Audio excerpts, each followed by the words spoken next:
Howdy all, welcome to Black's Lives. I think it's time we play a little...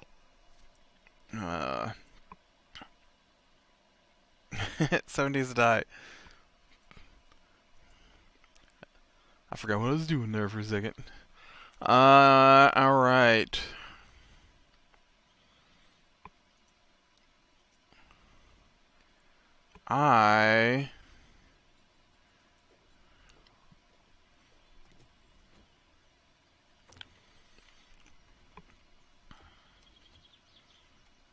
I need to get back to searching down through here, I think. As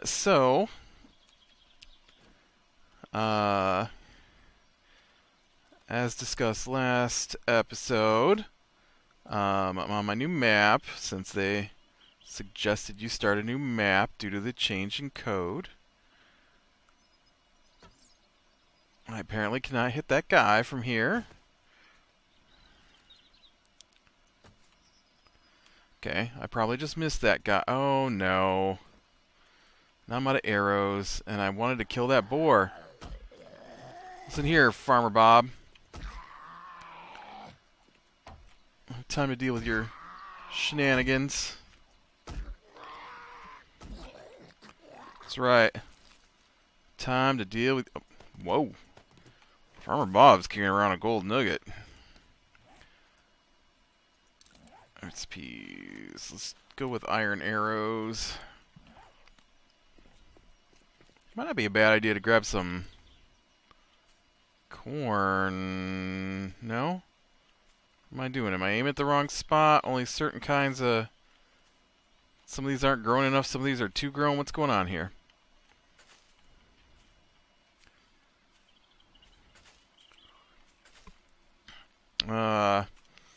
So... Yeah. Been watching a lot of Stargate SG-1 this last few days. I got in the mood to watch it. I haven't seen it in years, and it's an older show. I'm pretty sure they said on the season 2 that they were in the year 1999, so it's a pretty old show now. But man, I still enjoy it. If you get around the super antiquated computers that are used on the show, I think it holds up pretty well. Little bits here and there with the CGI is, you know, not as good as modern CGI in spots, but for the most part, it's a pretty fun show.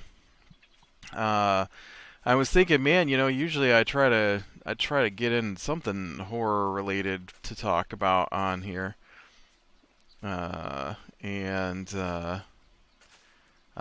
know what I also talk about in here is D&D, and I will want to talk about that. But let's talk about the horror episode that was on. I thought it was pretty good.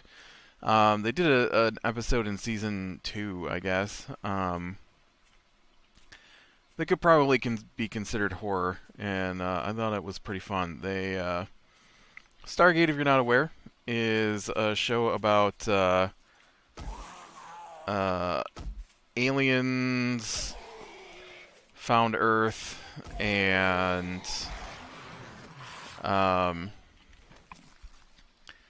aliens found Earth at the dawn of time, and discovered that humans make good hosts because the aliens are slugs.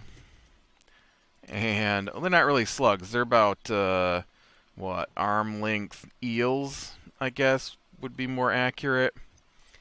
And they need a host body to live in. And so humans turned out to be the best hosts they found, because they're nice. I needed one of those. The human body is able to be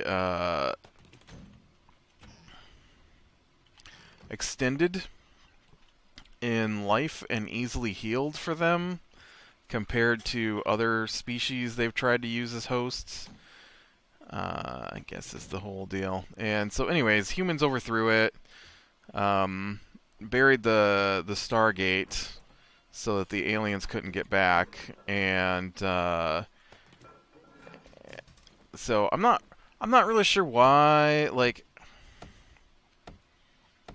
I guess it kind of makes sense. The aliens are called Goa'uld, and they have spaceships and stuff, but what they mostly use to get around with is technology developed by another alien species who vanished, called the Ancients. I don't remember if they ever deal with the Ancients. I don't think they do, seeing as how the Stargate universe, which came after, they still were dealing with stuff from the Ancients. And, oh, nice. And, so, the,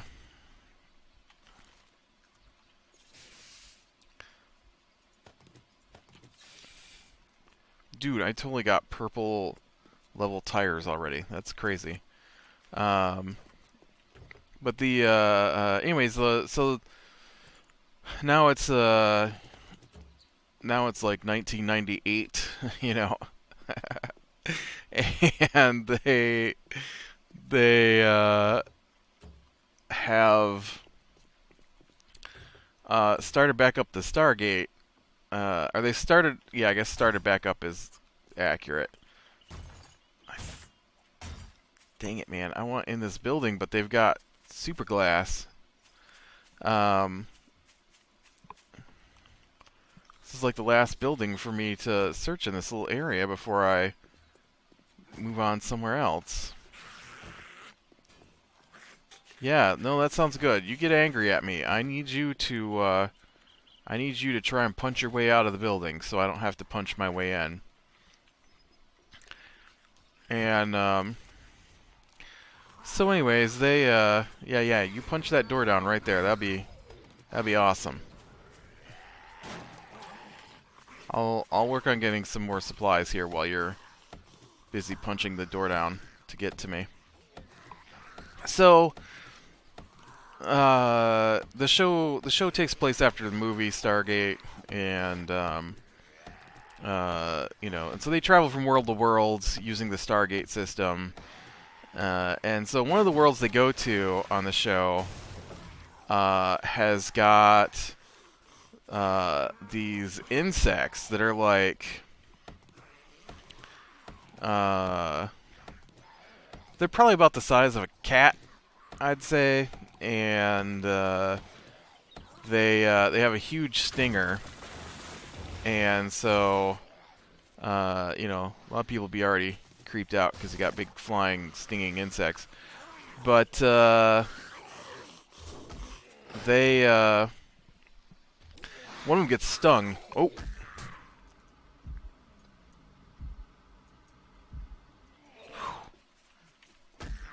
Ooh, this football player zombie's fast. He's feral. Oh, crap. I broke my leg. I'm gonna die. I'm not gonna die. I'm gonna die. Oh, man. I might have been able to take that guy out. Thanks a lot, straggler.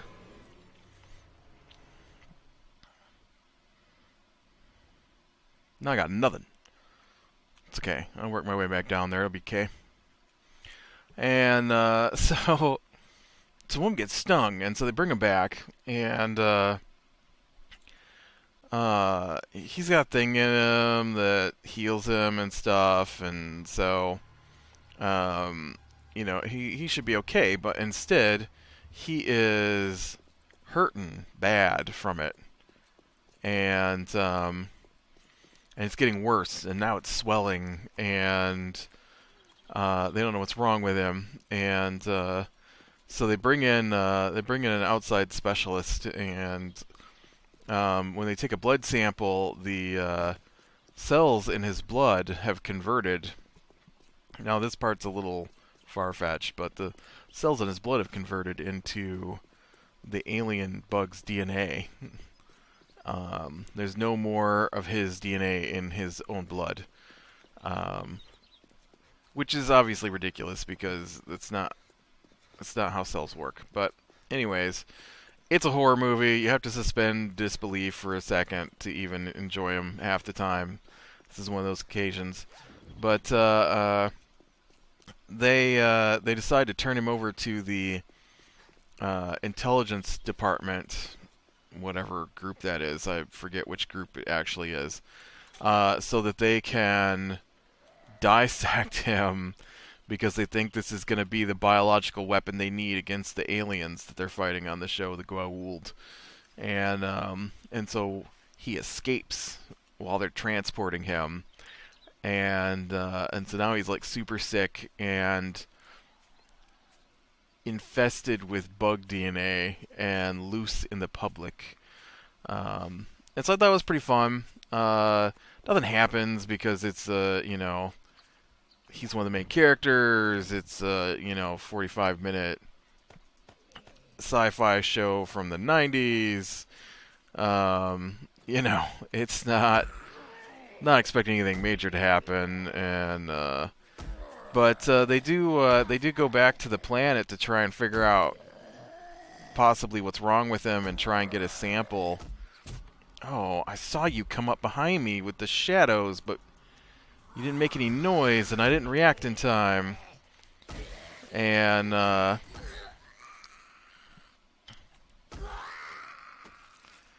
so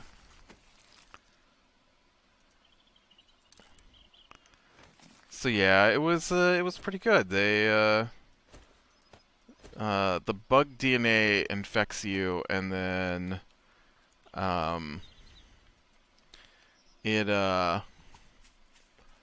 it converts your entire body into mass for the new swarm of bugs. That's how they reproduce. They don't lay eggs. They convert the host material into new bugs. Oh, crap. He's still here.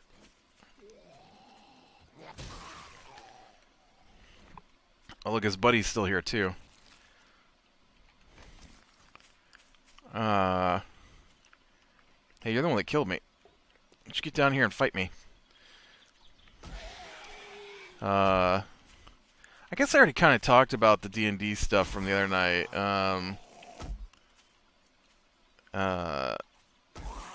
It's pretty irritating. I guess I can add on to it though. So let's do rehash. So we're playing our game, which is on Monday nights now instead of Thursday nights. And so, as I have talked about many times before, one of the guys who plays with us annoys me a lot. And usually not in day-to-day stuff, but in this D&D stuff, he annoys me a lot. And so I got an insight into the way he thinks last night a little bit that might explain some of the issues I have with him. And it goes like this. D&D, of course, a game. It's an RPG. You create characters. You fight in a fantasy world in ours. It doesn't have to be fantasy, but our particular setup is. I must not have enough rocks. I've got rocks. I've got wood. Where is stone axe on here? Oh, I need one more. And so we're going along, and he tends to do things like every person we come to, he asks if they have anything he can use to help him out. I find that annoying. Like, we're in the middle of an overrun city, and every single person he comes to, he doesn't ask for specific things. He asks for categories of things. Do you have any potions, artifacts, weapons, things of that nature that we could use? And I'm like, seriously, dude, every time, every person, the cook, you ask the cook if the cook has artifacts that we could use. The cook.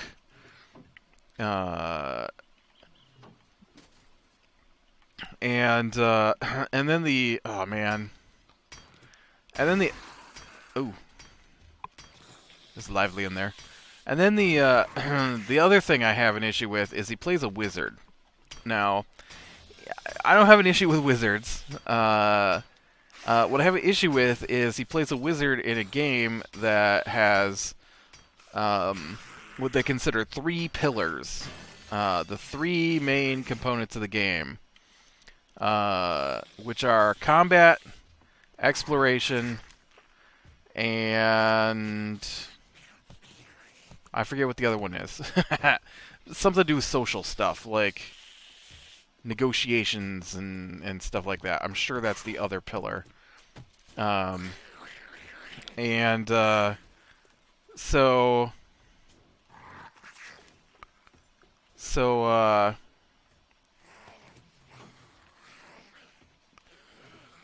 just see if I can't grab this stuff out of here and get away. Nope, nope, nope. I don't want to play with you. I just want the leather. Nope, don't want to play with you. And so he has completely basically designed his character to only be good in social instances. Hey, they broke down the front door too. Why'd you guys decide to break down the front door? And so when he gets spells, he has spells that would be useful, but he only takes spells that are useful to him, not the party. Him. And it's supposed to be you're in a party, so you do things that are helpful for your party. And so he's got all these spells, all these spell slots, because there's a limit on how many spells you can cast during the day. Although you do get a lot of them back as casters, I've found out. I didn't know that because I don't play a caster like that, but yeah, I was very surprised to learn how well. I mean, he said it worked that way. I haven't looked it up yet. A lot of times he says it'll work some way, and then when I look at it, it doesn't work the way he says it'll work. And but anyways, so we're here and we're fighting, and so all of us are in here fighting, and this was the moment that has made me the angriest, I think, out of all the things he's done, was this moment right here. We run into a room. The king's been taken over by this guy. He used a pair of necklaces to do it. I misunderstood a conversation we had. Well, not a conversation, but a journal entry from a book from earlier in the game. I misunderstood.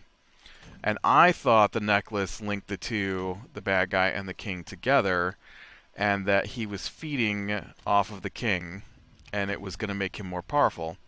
And so, in my mind, I thought I had to get this necklace off the king. And so when we got in the room, I said, you know, make sure you get the necklace. And they're like, yeah, but we can do that afterwards. And I'm like, well, you know, well, I gotta get it off so we can hurt the guy. And then they're like, well, no. And then the two guys who always do stupid things throw a fit because I decide that's what my character understood at this point, because that's what I understood up to that point before they corrected me while I was in the process of trying to remove the necklace. And I'm like, no, that's what my guy understands, so that's what I'm going with. And they're like, you don't understand, you're hurting the king. You're going to kill him by ripping the necklace off. I'm like, well, the DM just said that I was ripping his skin off. You can live without a little bit of skin. It's a necklace. I'm not, you know, it's not tearing him apart or something. And so the other guy's like, okay, well, there's a portal, and we got to take down this portal before they can summon whatever it is they're trying to summon. So he attacks the portal. Makes perfect sense to me. Because the turn before that, before trying to get the stuff from the king, I had attacked the wires that led to the portal that were feeding it from the. So did the. Uh, so did the guy who is the focus of my conversation here, and he also attacked the wires, but he did very little damage against them. He did 3 damage against them. I went and re-listened to part of the fight, and so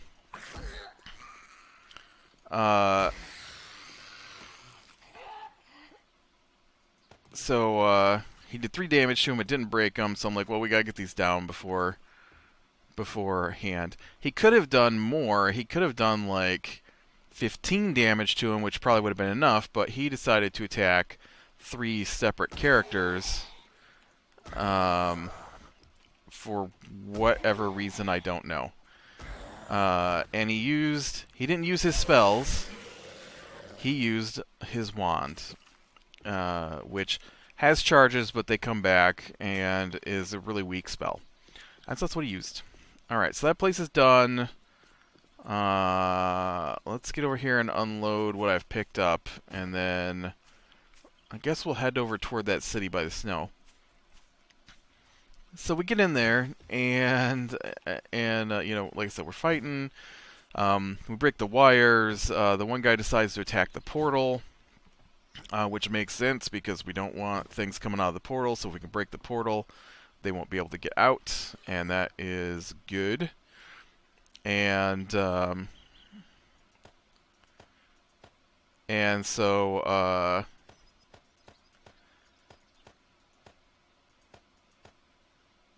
he's breaking the portal. I'm trying to get the necklace off the king. So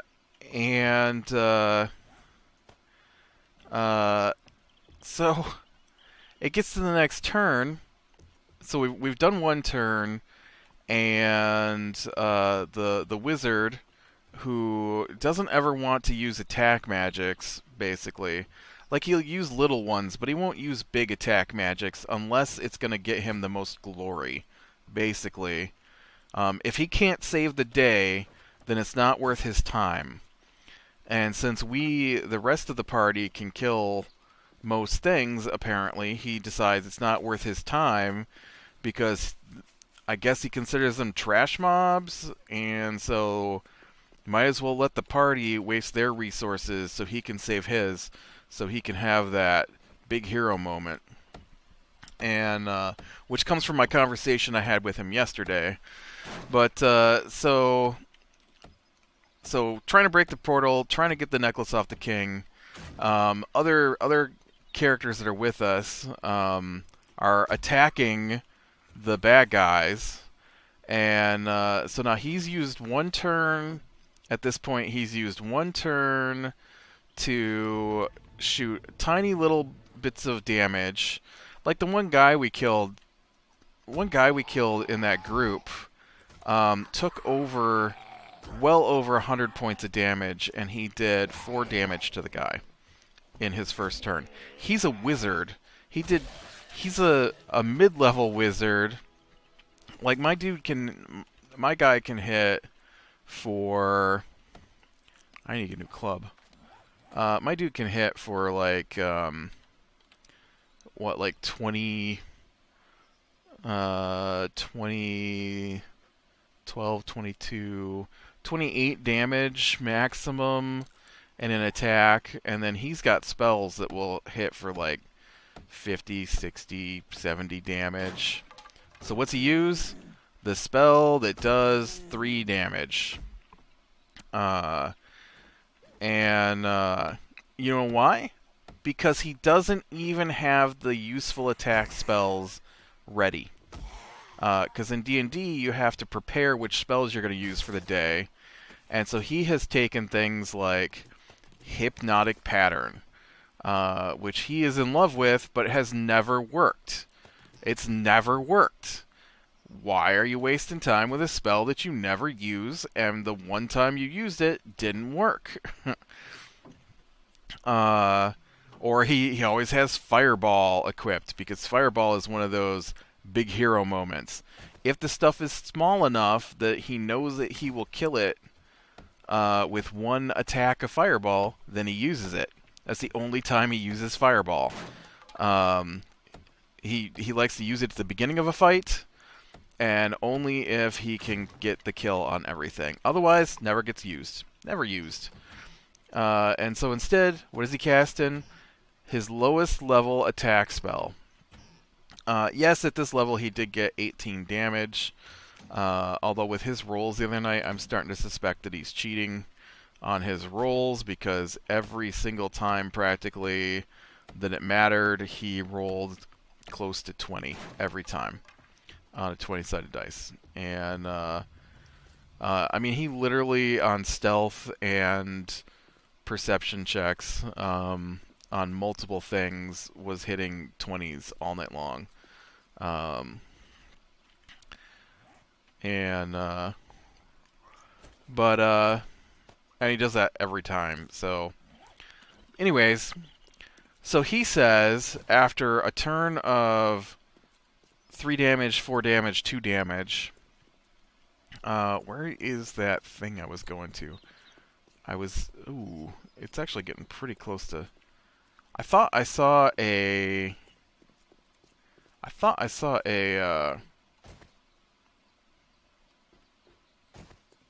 Yeah, there it is. I'm totally facing down the wrong road is the problem. So yeah, I thought I saw some more buildings out this way. Tiny spell. His next turn, he doesn't use a high-level counterspell. He uses a mid-level counterspell, which it's a level 3. So he uses a level 3 counterspell instead of pumping in some more spell slots, because you can increase how much it does by increasing the number of spell slots and making it easier to counterspell whatever it is that you're trying to counterspell. Does he do that? No. Just use a regular level counterspell and fails. So his second turn he did nothing. Because he failed his counterspell, and that's the only thing he did that turn. I gotta be careful because I don't like dogs, and this is like double dog spawn right here. Alright. And, so... Oh, I can just pick that up. Huh.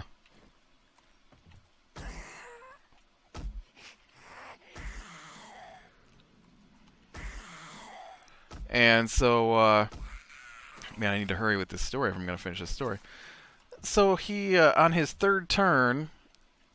Now, on my first turn, I broke the wires, which he attacked the wires, but didn't do any damage to him, really. Like he could have, but he opted not to.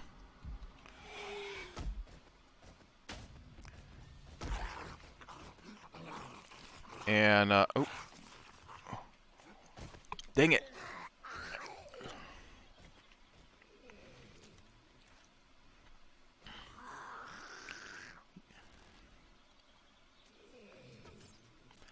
Oh. Just wasted one of my arrows.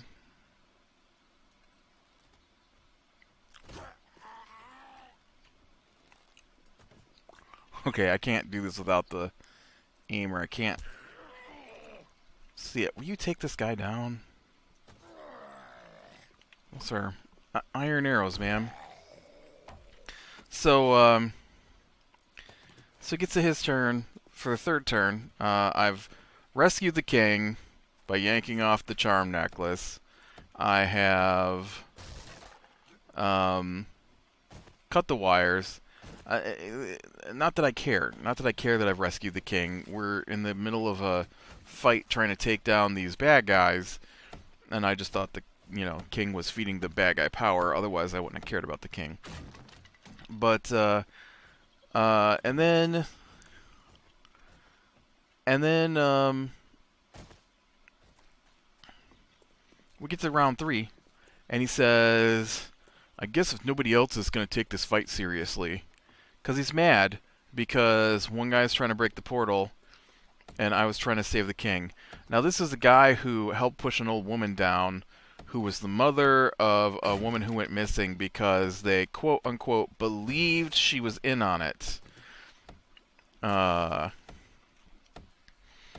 this is the guy who sat a desk on fire because he didn't roll high enough to actually find what was in the desk. You know, for that guy to be saying other people aren't taking something seriously is ridiculous. Um, and so then we have our conversation yesterday. And our conversation is him talking about all the things he could have done but didn't. All the things that other people should have been doing, in his opinion. All the people who actually did things, but not the things that he would have done had he been playing their characters. And then all the things that he could have done because of how powerful a caster he is. But he never does anything. I could have used whatever his thing is, hypnotic spray or whatever it's called. Hypnotic pattern. I could have used hypnotic pattern and I could have shut down all those guys. But you know, after 3 rounds of combat, I didn't feel that the fight was dangerous enough to warrant it. And so I figured you guys could just handle everything. And so when we get to that last fight, you know, that last fight against the henchmen, because we've already killed the bosses now. When we get to that henchman fight, I'm going to be ready to unload. You'll see. If things had gone worse in that fight, I could have used polymorph, and I could have polymorphed one of them into an ant and put it into a jar, and that would have ended that fight. But you know, I didn't feel the guy was dangerous enough to warrant it. And I'm like, well, why don't you use like blight? I know you've got blight. Oh, well, I don't have that prepared. Why? Oh, this doesn't... I was expecting this to be a platform up here with a gas barrel on it. I guess I didn't look. And so he just went on and on for like 30 minutes last night about all the things he could have done that would have saved the fight had he needed to use his spells. But I figured you guys had it well. I'm like, 3 people almost died. Yeah, but that one person's always almost dead. Yeah, but they're on our team. Shouldn't you be... They wouldn't almost always be dead if you use some of your abilities. Why didn't you lock... I could have used Hold Person to lock that guy who was casting hugely damaging spells on everybody. But instead of Hold Person, nope, he cast Firebolt, the lowest level attack spell he has. That's his answer. He coulda, shoulda, woulda, but instead he opted to do the least amount possible instead of actually helping out, because he didn't feel that the fight warranted a big hero moment. And if there's no big hero moment, he doesn't want to be involved. And he, once again, and I hate that he keeps saying this, I thought about kiting those. You don't kite in this game. What are you talking about? If I was the DM, his character would be dead. Dead. Of course, our characters would probably be dead at this point, too. Although I do DM for a game, and my characters in that game aren't dead. I haven't killed anybody yet, but our games are way more difficult. And then he's telling people how to play their characters and sending them lists of what spells they should have, in his opinion, because he read some trick on the internet that you could do with the spell, and it seems like the most important thing ever. And there's a spell, and I'll get done here pretty quick. But there's a spell in the game called Beacon of Hope. And so Beacon of Hope requires... no, what's the button I want here? This one. Beacon of Hope allows you to do maximum healing if you were healed within the range of Beacon of Hope. And he is in love with this spell. He doesn't have it because he's not a cleric, but every time there's a cleric, he demands that the cleric cast Beacon of Hope. Beacon of Hope, Beacon of Hope, Beacon of Hope. And so last night, our cleric wasted 2 turns of not doing things because they're casting Beacon of Hope. Which sounds like an amazing spell, and it would be, except that you know what didn't happen while Beacon of Hope was up? Healing. No healing took place while Beacon of Hope was up. I think a potion got drank. And I'm like, so that's... And then she cast it, she got hurt, a bunch of healing happened. When the cleric got hurt, her spell stopped working. And so Beacon of Hope wasn't up when all the healing took place. And then the next round, she spent another round casting Beacon of Hope again. And so then we get our thing last night where we were talking about whatever. And he's just going on about how awesome it was to have Beacon of Hope finally in the party. And I'm like, dude, nobody healed during Beacon of Hope, though. He's like, I'm pretty sure somebody used a potion. I'm like, okay, one potion, your potion. I'm like, nope, not my potion, because I had to roll for my potion. And that's just too much to tear down for me right now. That's definitely too much to tear down for me right now. It's just about time for me to hide for the night, too, so I probably should just go do that. That's why I broke down those, the ladders there in the barn, because I'm just going to hide in the barn. But, oh, man, it's something else, I tell you. He's driving me crazy, especially this week. I am still irritated by what he said, and then he just continued on talking about how he could have saved the party had he used all these spells he's got that he doesn't use. He's got Hold Person, and you know what he says? The other guy that plays on our team, he's got Hold Person. I'm always trying to get him to use it, but instead he uses damage spells and does damage. Yeah, because we're trying to fight for our lives. You get it? No, you don't. That's the problem. He cast Moonbeam, but he should have been casting Hold Person, because you just said you have Hold Person, and you didn't cast it. So why should he have to cast Hold Person if you're not casting Hold Person? It's like he thinks that we're the backup to his character. I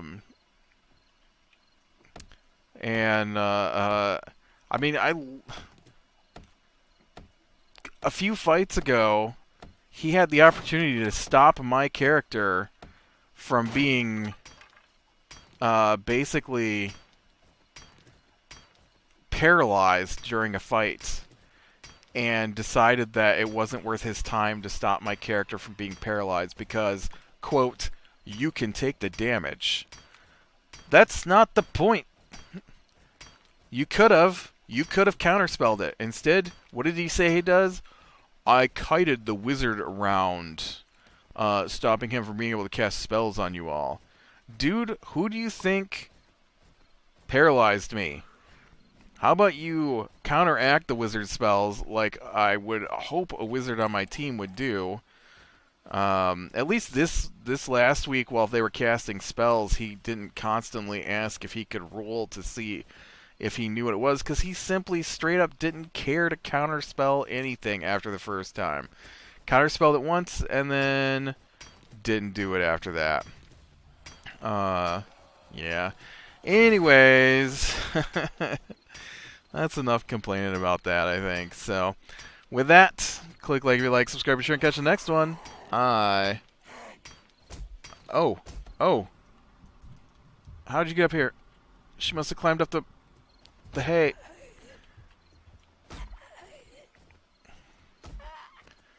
Woo.